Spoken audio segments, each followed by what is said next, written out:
मैंने कहीं पढ़ा था कि एक अच्छे लीडर का काम होता है अगले लीडर को तैयार करना।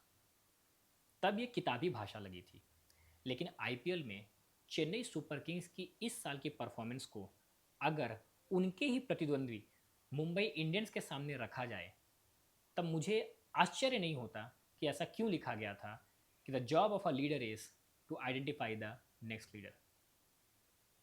चेन्नई सुपर किंग्स इतने साल से महेंद्र सिंह धोनी के नाम से जानी जाती रही है, और सचिन तेंदुलकर के बाद ये तमगा मुंबई इंडियंस के लिए रोहित शर्मा को दिया गया। 2023-24 के आईपीएल के बाद अचानक से एक बहुत ही बड़ी खबर आती है कि हार्दिक पांड्या को मुंबई इंडियंस का कप्तान बना दिया गया है, रोहित शर्मा को हटा करके, जिन्होंने 5 बार अपनी टीम को आईपीएल की ट्रॉफी तक पहुंचाया था। बहुत ट्रोल हुए हार्दिक पांड्या, मुंबई इंडियंस के ओनर मीम बने, शायद थोड़ी सी ब्रांड वैल्यू भी कम हुई होगी, लेकिन फैसला बदला नहीं गया। इनफैक्ट 2024 के आईपीएल में हार्दिक की खुद की परफॉर्मेंस और मुंबई की परफॉर्मेंस पे बहुत बड़ा क्वेश्चन मार्क लग गया था कि क्या ये फैसला सही था कि नहीं था। 2024 से हम 2026 में आ चुके हैं। मुंबई इंडियंस वापस से एक फोर्स बन चुकी है। अब इसी के कंपैरिजन में चेन्नई सुपर किंग्स पर नजर रखते हैं, जिन्होंने धोनी के साथ 5 आईपीएल ट्रॉफी जीती। लेकिन जहां मुंबई ने अपना कप्तान बदला, चेन्नई से सब लोग एक ही सवाल पूछ रहे थे, थला रिटायर कब होंगे। एक ने तो यहां तक कह डाला कि एक दिन आईपीएल रिटायर हो जाएगा, थला रह जाएंगे। 41 ईयर्स की एज तक एमएस धोनी कैप्टन रहे। वो आइडेंटिफाई कभी कर ही नहीं पाए कि उनका अगला नेता कौन होगा, अगला लीडर कौन होगा, अगला कैप्टन कौन होगा। हमेशा से चर्चा हो रही थी कि जडेजा कैप्टन बनेंगे। जब जडेजा को कैप्टनसी दी गई, परफॉर्मेंस अच्छी नहीं हुई, तो वापस धोनी के पास चली गई। फिर ऋतुराज गायकवाड़ के पास आई, ऋतुराज गायकवाड़ इंजर्ड हो गए, वापस धोनी के पास आ गई। हमें यह भी बताया गया था कि एक बार आप आगे बढ़ते हो तो वापस कुछ पुराने फैसलों की तरफ नहीं जाना चाहिए।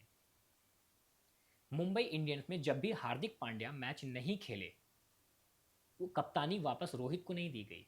कप्तानी या तो सूर्य कुमार यादव को दी गई या तो बुमराह को दी गई। आज हालात ऐसे हैं कि उनके पास हर दौर के लिए, हर ओवर के लिए कप्तान है। इवन शार्दुल ठाकुर, वो भी मुंबई के कप्तान रह चुके हैं रणजी में। तो डेफिनेटली कप्तानी का अनुभव उस पूरी टीम के पास है।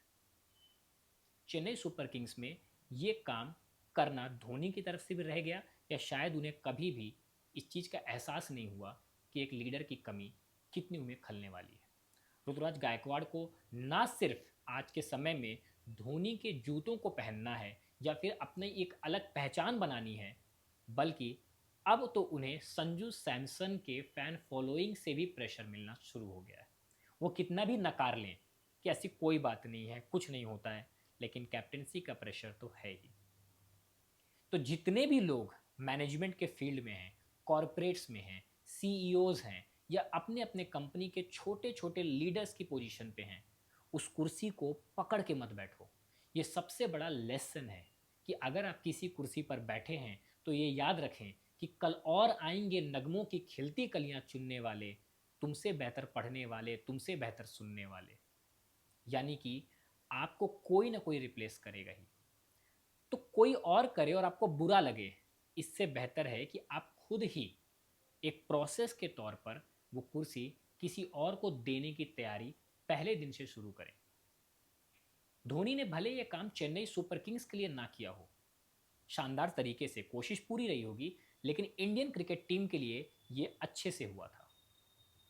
धोनी ने बहुत ही आरामदायक तरीके से कप्तानी और टीम दोनों विराट कोहली को सौंप दी थी, और यही कारण है कि आज विराट से जब रोहित तक वो बात आई, टीम की बेंच और टीम की परफॉर्मेंस, ब्रांड आइडेंटिटी और आईसीसी में बीसीसीआई का दबदबा इन्हीं खिलाड़ियों की परफॉर्मेंस, कप्तानी, एटीट्यूड और डेडिकेशन की वजह से रहा है।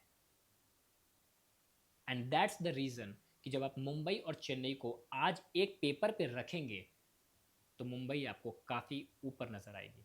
चेन्नई वही नहीं है, चेन्नई नीचे भी जा चुकी है। And as a die hard MSD fan, Chennai का फैन होने के वजह से मुझे भरोसा जरूर है कि देर ही सही, लेकिन एक दिन ये मैटर सॉर्ट होगा और ये दोनों ही टीमें वापस मुकाबले पर आएंगी, जहां फैंस के बीच में वाद विवाद और झगड़े भी होंगे।